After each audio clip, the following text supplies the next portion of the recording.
खेडेगावातील शांत वातावरणात घडलेली ही घटना सर्वांना चकित करणारी ठरली। हे गाव नेहमी सारखं होतं। पहाटे कोंबड्यांचा आरव, दुपारी शेतात राबणारी माणसं आणि संध्याकाळी चाळीवर जमलेली चर्चा। पण गावाच्या हद्दीवर असलेलं एक शेत मात्र सगळ्यांपेक्षा काही वेगळं दिसू लागलं।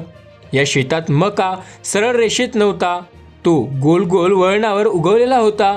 दुरून पाहिलं तर ते शेत एखाद्या कलाकृतीसारखं वाटायचं। लोक थांबून पाहायचे, काही जण फोटो काढायचे। शेतकऱ्याचं म्हणणं होतं की हे परदेशातील आधुनिक शेती पद्धती आहे, याला सर्क्युलर फार्मिंग म्हणतात आणि यामुळे उत्पादन वाढतं। गावकऱ्यांना ते पटत होतं, पण सगळ्यांनाच नाही, कारण शेताच्या कडेला अजून एक वेगळी गोष्ट दिसली होती। पूर्ण शेताच्या भोवती झेंडूचे फूल लावलेली होती। पिवळी केशरी लाल शेत सुंदर दिसत होतं, पण या सौंदर्यामागे काहीतरी लपलेलं होतं। दिवसा सर्व काही शांत असायचं, पण रात्री उशिरा काही अनोळखी लोकांची ये जा सुरू असायची। कधी मोटरसायकलवरून, कधी गाड्यावरून, आणि शेतात स्वतःही जास्त सतर्क दिसू लागायचा जो शेतकरी होता तो।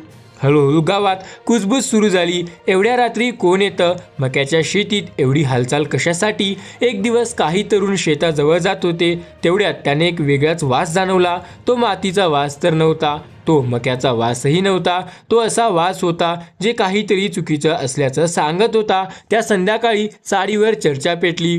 कोणी म्हणलं आपण जास्त विचार करतोय, तर कोणी म्हणालं नाही, काहीतरी गडबड आहे। शेवटी ठरलं हे प्रकरण पोलिसांपर्यंत पोहोचवायचं। पोलिसांनी लगेच छापा टाकला नाही, ते काही दिवस निरीक्षण करत राहिले। शेताचा नकाशा पाहिला आणि लक्षात आलं मक्याचं गोल वर्तुळ आणि त्याच्या अगदी मधोमध एक वेगळी शेती।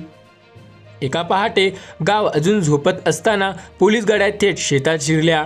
मक्याच्या उंच काजाबुजा बाजूला केल्या आणि आत ते दृश्य पाहून सगळे स्तब्ध झाले। मक्याच्या आत लपलेली मोठ्या प्रमाणात गांजाची लागवड, झेंडूची फुलं फक्त दिशाभूल करण्यासाठी, आधुनिक शेतीचा मुखवटा आणि आतमध्ये बेकायदेशीर धंदा।